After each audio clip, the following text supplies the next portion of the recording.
What's going on, everybody? Welcome to another episode of the Daily Fantasy Digest podcast. I'm your host, Joe Bewer, and today I have a very special guest joining me today on our all-inclusive podcast where we talk all things fantasy sports.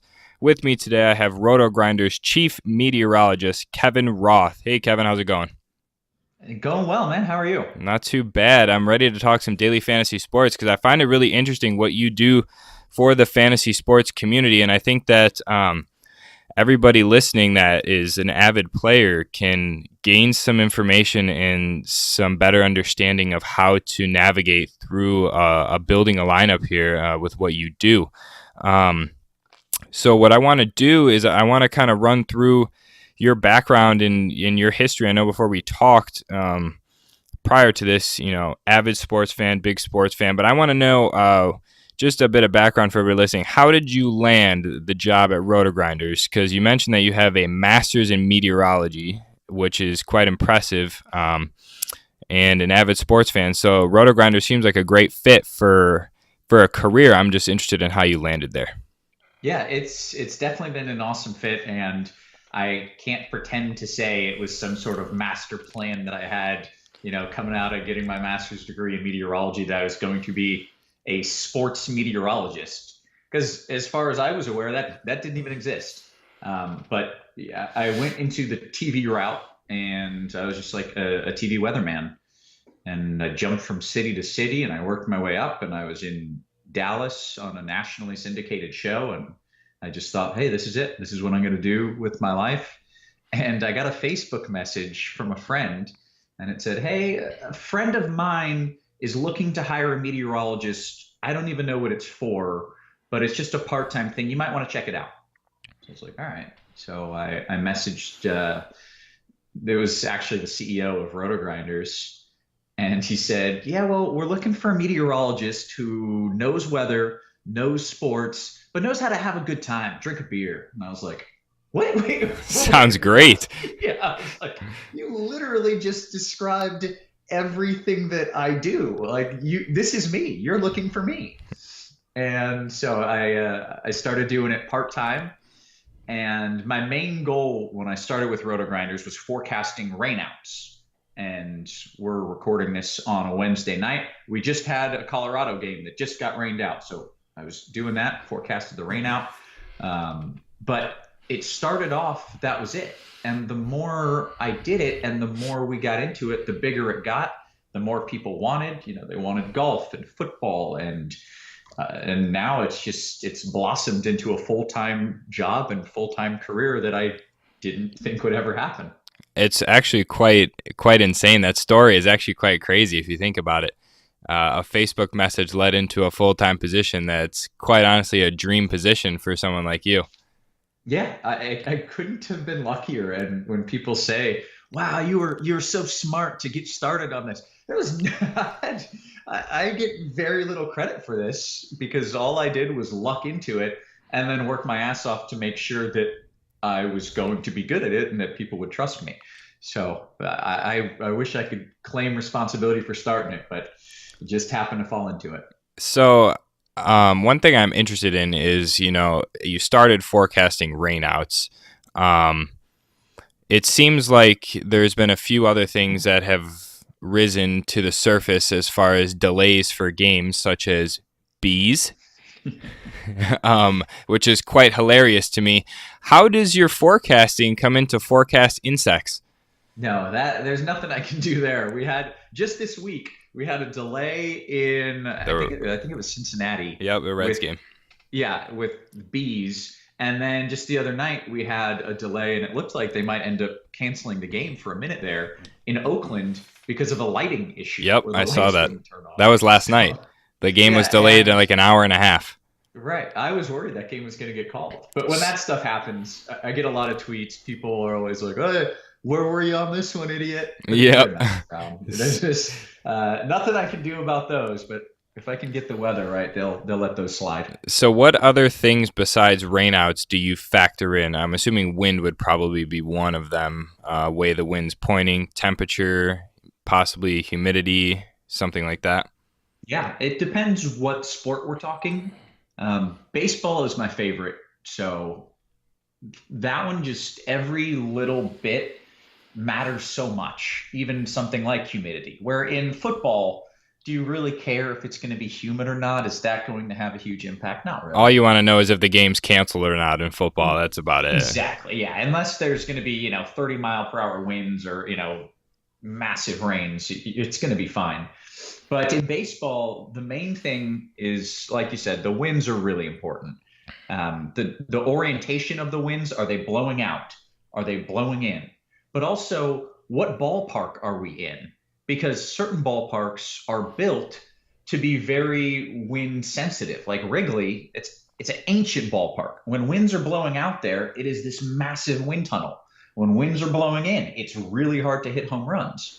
But you can't just apply that to every ballpark, because a ballpark like in San Francisco, that is designed to block the wind.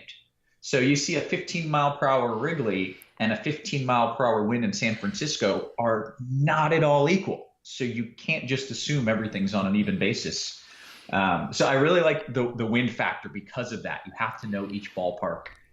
And let's see, I think it was 2013 in Texas, in Arlington. They did a redesign to the ballpark there, to Globe Life Park. And for a while, it had been that when winds were blowing in at Globe Life Park, they would swirl around the park and create this jet stream just darting out.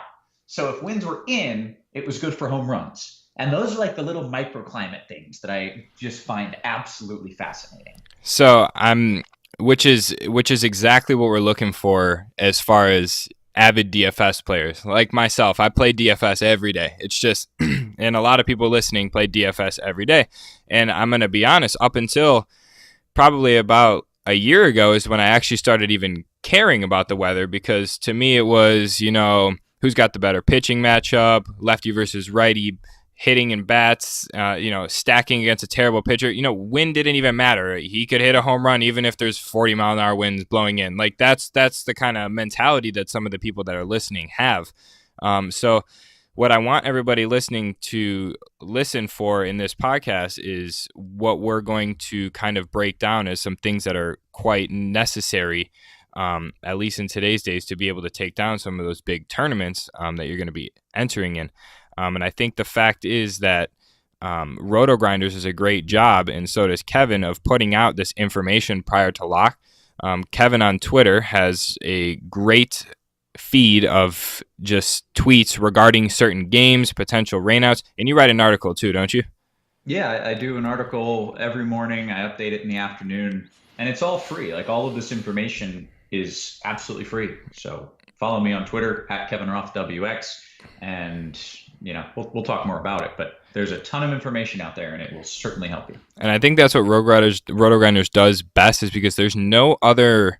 I don't believe DraftKings, and I don't believe, or DK Live, and I don't believe Fantasy Labs, any of them have a meteorologist that does this sort of stuff, at least that I have seen. No, I'm with you. I don't think so either. And hopefully there won't be, because I enjoy having this space. Exactly. The competition is not needed, especially when the information that Kevin's putting out is pretty spot on.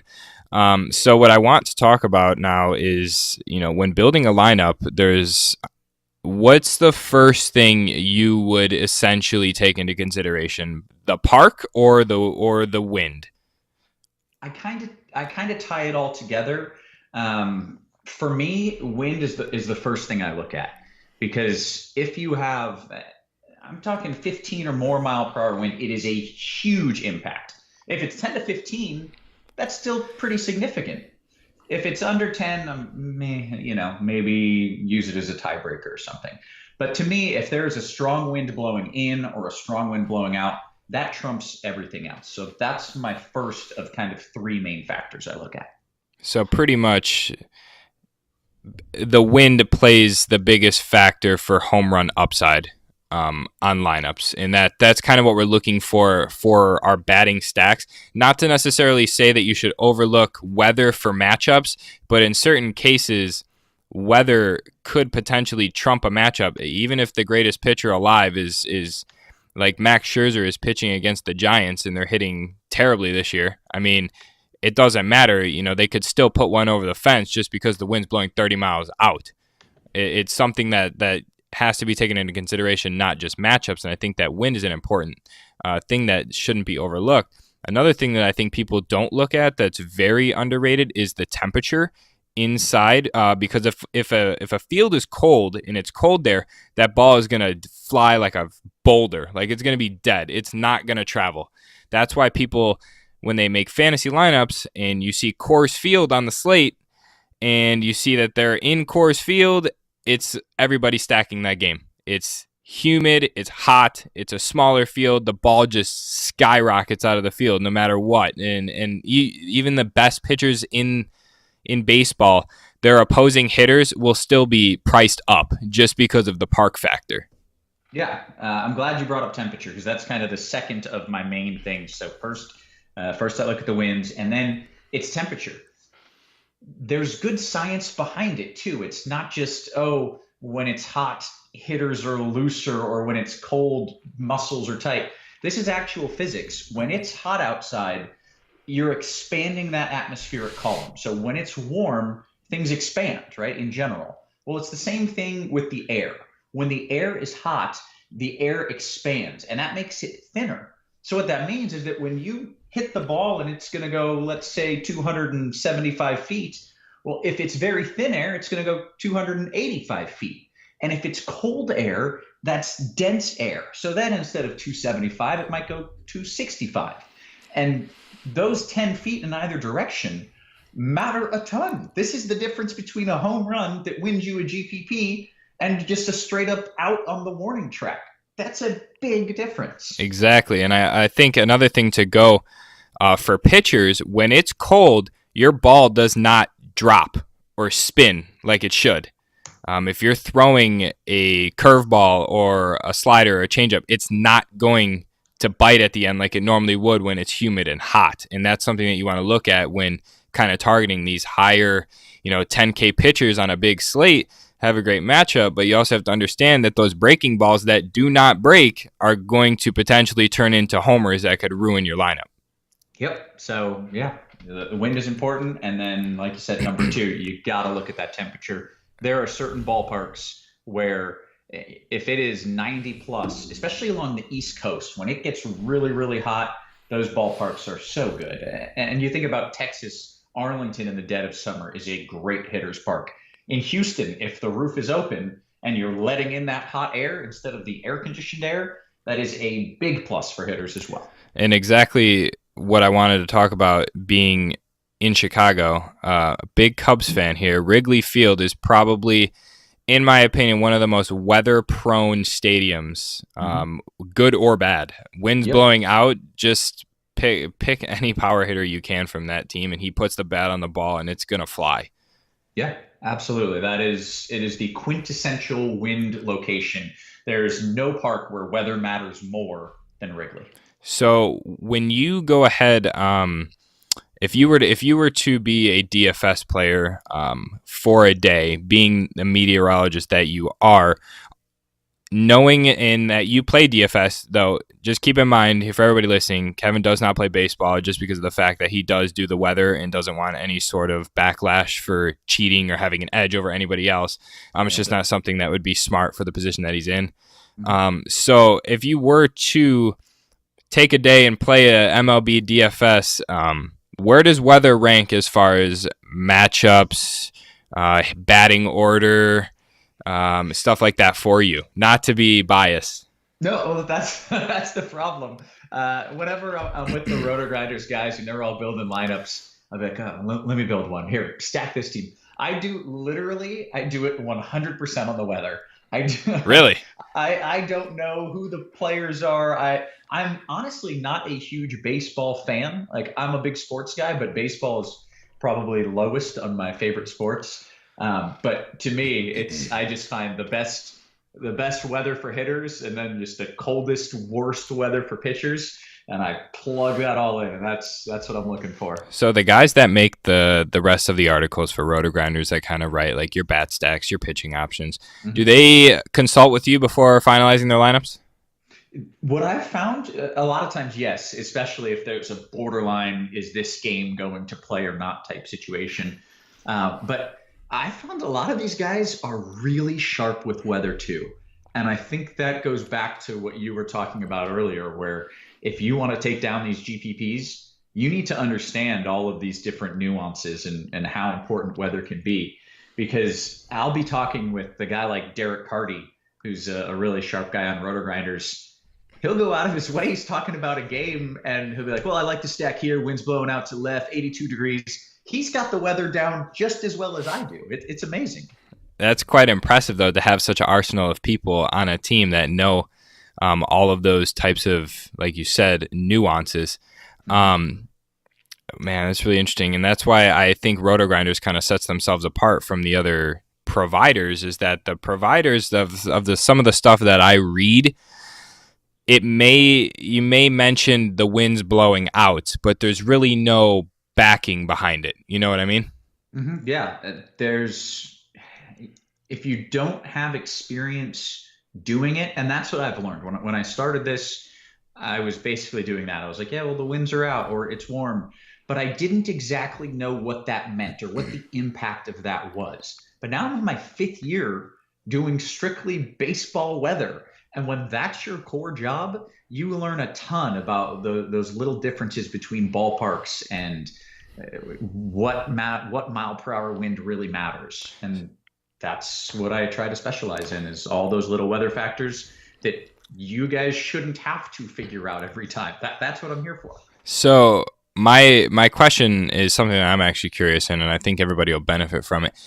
Do you look at slates the night before or the morning of? Great question. I refuse to look a day ahead. It's and a lot of times people will ask me like, "Hey, what do you think about tomorrow's game?" Like tomorrow in Colorado, from when we're recording this at least. It's going to be ugly. We had a postponed game in Colorado today. We could have another one tomorrow, but it's extremely hard to figure out if these games are going to play, delay, late start, postpone. It's hard to do that when you're 2 hours out from the game. I was just going to ask Fine. that question. I was going to ask what's your, like, do you know on that morning, like, can you give yourself like a 80% chance the game's going to not play? I think trying to do it the day before just isn't worth it. It's just too tough. I always make a morning forecast, and I tend to be a little more general in the morning because I know that things are going to change. So it's rare that I wake up and say, this game's toast. It did happen today in Colorado. I woke up, it was going to be 39 degrees and rain, snowing, terrible weather. I was like, well, that's not going to happen. But in general, I don't feel comfortable, really fully confident in calling if a game is going to go or not until a few hours before. And there are some setups where it's just widespread rain and but for the most part, you're talking about a line of storms or a few storms that if they end up over the ballpark can cancel the game. And in order to do that, you have to be very precise. You can't just trust a weather model to get that right before the storm even exists. So are you crunch time right before lock, just sitting on your computer ready to post the article? Yeah, pretty much. We have a show on Rotogrinders called Crunch Time, and it starts 45 minutes before lock and goes up into lock. And the idea behind it is that this is when we really know what's going to happen with the weather. Like I post the free afternoon update that's available for everyone, and then that Crunch Time show is really, you see a storm coming and you're like, ooh, it's going to be close. I don't know. And in those 45 minutes, I have to decide, is that storm going over the ballpark and is that going to cause trouble? Or is that going to miss by 2 miles and it's going to be fine? Have you ever been wrong? Oh yeah. Yeah. I don't even try to pretend that I can be 100% right. It's just not going to happen. Weather models are going to be wrong. I'm going to be wrong. Sometimes the teams that make the calls are wrong in what they choose. I've seen games get postponed that didn't get a single drop of rain. Not a drop of rain, and the game got postponed because they thought it was going to rain. So yes, I have been wrong, and I will be wrong again. What's the It's backlash look like when you're wrong? What do your DMs look like when you're wrong? it's been bad. I've had some bad ones. Like I've gotten some death threats. And people, rightfully so, get really angry when they're losing money, and so I I work my hardest and I try my best to keep that from happening. But when it does, people get upset, and that's why I don't play, because whenever that does happen, the number one thing I hear is people saying, oh, I bet you just said it would play. That way we would all get zeros and you would win all the money. That's why I don't play, because I would never, ever, ever do that and risk my professional integrity. But I certainly don't even want to give people the opportunity to think I would be doing that. Right. And So I mean, I'm sure that's not something that you want to bring upon yourself in that regard. exactly, yeah. It can get pretty ugly. But when I say like I've gotten death threats, I'm talking out of every thousand bits of feedback I get, 999 are like, hey, this is so cool. Thank you so much. Even when I get it wrong, people are like, you bust your ass for us. There's nothing you could do. The vast majority of people, they understand. If you're in DFS, you understand odds and probabilities. It's not like everything is cut and dry. And the Nothing's vast guaranteed. majority, Nothing's yes. guaranteed. And people don't understand that DFS and even sports betting in general is about 50% emotions. Mhm. And people get too cut and dry on believing something, and even if it's a piece of information or if it's their favorite team, and the moment that that piece of information stops being 100% accurate is when they retaliate. Yeah, pretty much. So yes, I've gotten some blowback, but I can't complain because I've got 40 some odd thousand Twitter followers. And if I've got 40,002 Twitter followers, 40,001 of them are pretty awesome people. So no complaints. That's awesome, and that's what I think the DFS community should be, because the people that are putting in the work for people like me at times when I first started out playing DFS, because I don't think people understand that when you first start out playing DFS and you kind of run into it and you lose your first $50 and you put some more in and you kind of look for a little bit of assistance and you find Rotogrinders, DK Live, anybody who's putting out free articles, and they're never going to be 100% right, but they do help. And they do help until you can get to that point where you can understand and make lineups on your own. And I think that, there's a special spot for people like you and Rotogrinders in the community. And I think everybody appreciates that. So, That's the vibe I get. So I hope so. And, it's good to hear that. so I know you mentioned that, baseball is a lot of weather. Like there's a lot of factors, and that football there's not many factors. So when you're not doing baseball, what does Roto Grinders keep you busy with? I do a lot of stuff behind the scenes that's not nearly as like uh, tailored to my profession. Maybe I work on some app store optimization things, which has nothing to do with meteorology, Yeah, but nothing. it's something I had an interest in, and they had a need, and I was like, all right, this is something I can do. I do PR. I make appearances. I stay busy, and thankfully, with even when baseball's over, there's still golf, there's still NFL, there's college football. There's always weather going on, so I never feel like I'm just on vacation. Right, because I figure that if you look across the other sports, if we just jump off MLB for a second onto NFL, games really don't get canceled. Like if you really like maybe one a year, and that's because like an earthquake happened, like something It drastic has takes to a happen. hurricane. It Yeah, it does. takes an absolute catastrophe to stop an NFL game. So the only thing I could think of that might play a big like difference maker in a game is probably wind and how the football is going to fly. Maybe if it's like a strong 30-mile-an-hour wind, something like that. Um, but I think not as much as baseball, but where the weather comes into play a lot is PGA, a Oh yeah. lot, and I think that must be absolute hell for you, because PGA's 4 days. It's 4 days, and the weather's different every day. The pins are in different locations, and we're just starting to dabble into getting into some breakdowns here on this podcast for PGA. We're just starting with MLB and NBA, two major ones. And I wanted to kind of get your take just as a kind of an intro on what kind of goes into your thought process for a PGA type of breakdown. Yeah, I love PGA because I think it's one of the sports that people don't immediately associate with weather, but does have a really big weather edge to it. And for instance, we've got, what's the name of the tournament going? The Byron Nelson. Yeah, the Byron Nelson Invitational is coming up this Thursday. Right. So it looks to me, from everything I've looked at, that there's a pretty clear cut between what golfers you want, whether they're in the AM PM wave, and what golfers you do not.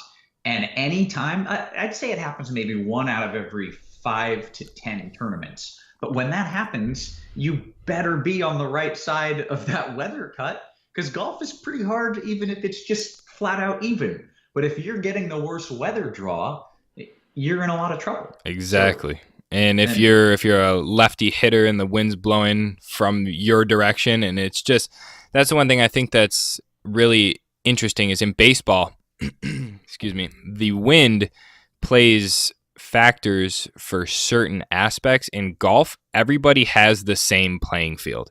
It's all the same. If the wind changes, it changes for everybody. It's the same thing. It's not like an MLB slate where some of the games it's super sunny, the other games it's extremely windy, and a few are canceled. For golf, it's the same.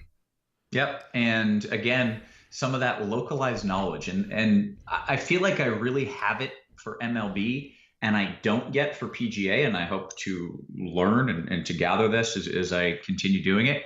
But I was talking to STL Cards, who is a big golf guy, and he was like, hey, we got to nail the winds on this forecast because there's no trees around this tournament, so the wind impact is amplified. Like, these are things that I wouldn't know. There's no trees on a baseball field.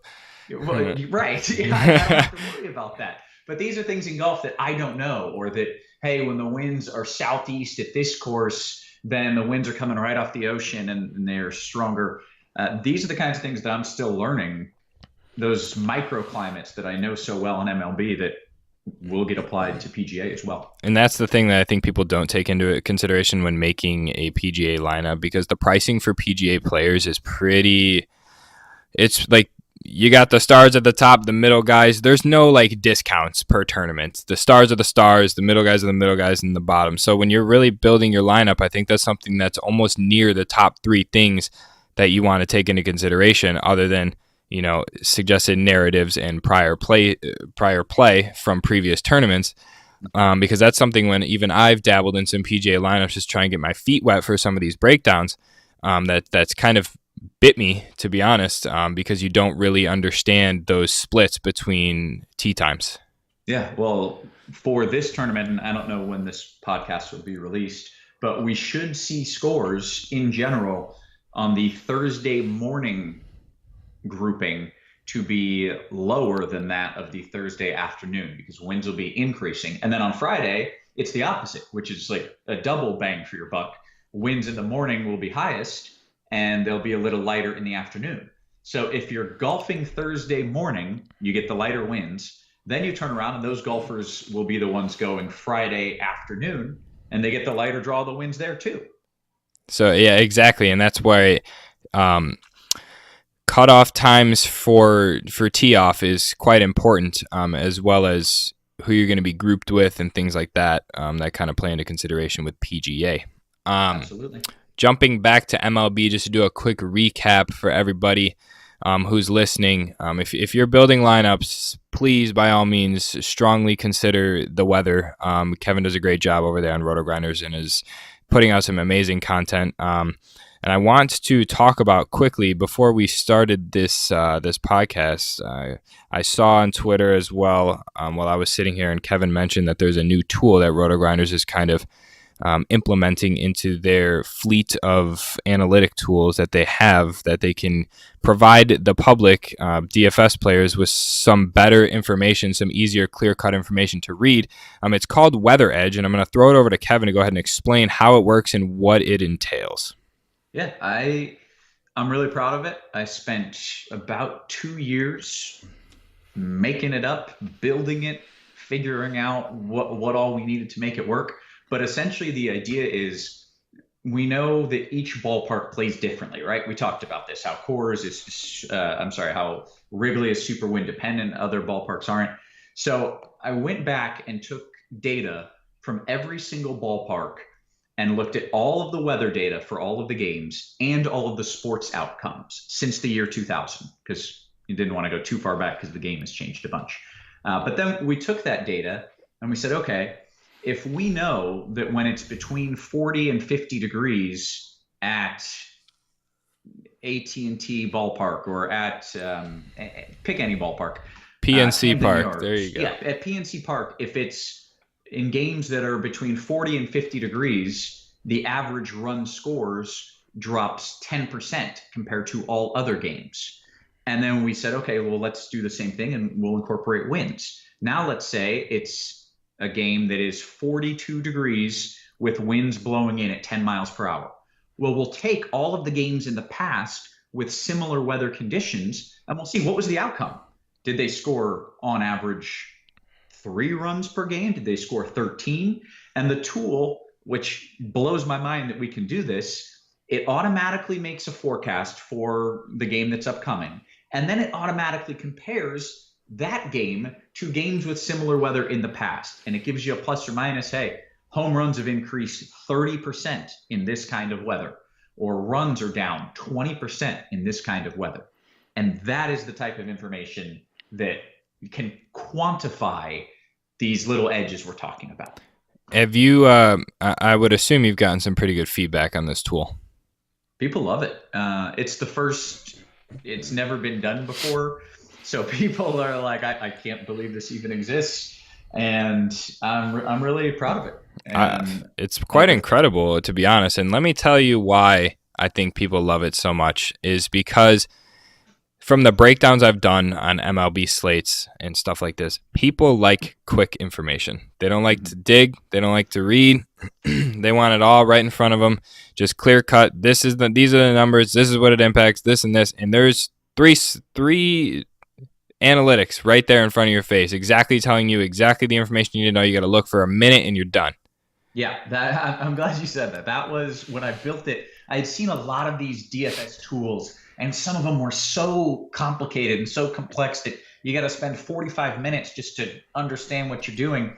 And I just decided this tool is going to be so easy that my mom knows what it is. It's lit up green if it's good for hitters. It's lit up red if it's bad for hitters. It just shows you a percentage increase or decrease. It's simple. It's based on statistics, and I hope everybody loves it. And so far, they have.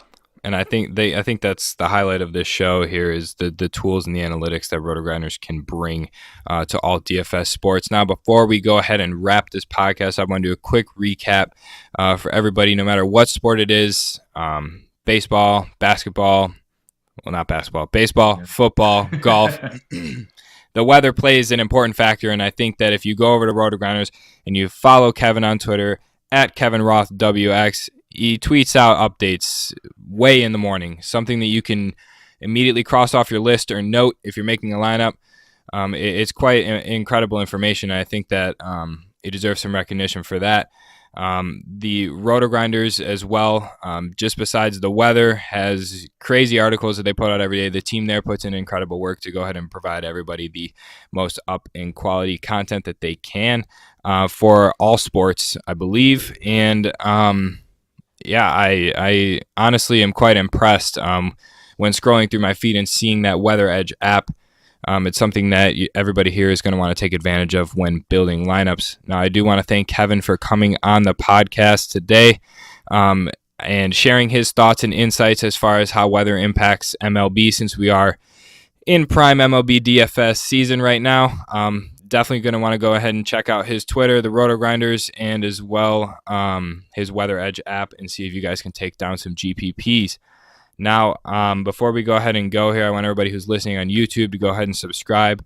Leave a comment down below if you enjoyed the video. And if you're on Apple Podcasts, hit that subscribe button so you can stay up to date with all of the podcasts. And lastly, Kevin, I just want to give you a big thank you for coming on the podcast. It was a pleasure getting to discuss some fantasy sports with you, and how the weather is either your best friend or your enemy when it comes to fantasy sports. So I definitely appreciate you taking the time to come out on the podcast. Hey, thank you so much for having me. And yes, hopefully if you follow me and you pay attention to the weather will be your best friend a lot more than your worst enemy. And that's exactly what we want over here. So from everybody out there, I appreciate it and hope that you enjoyed listening. And until next time.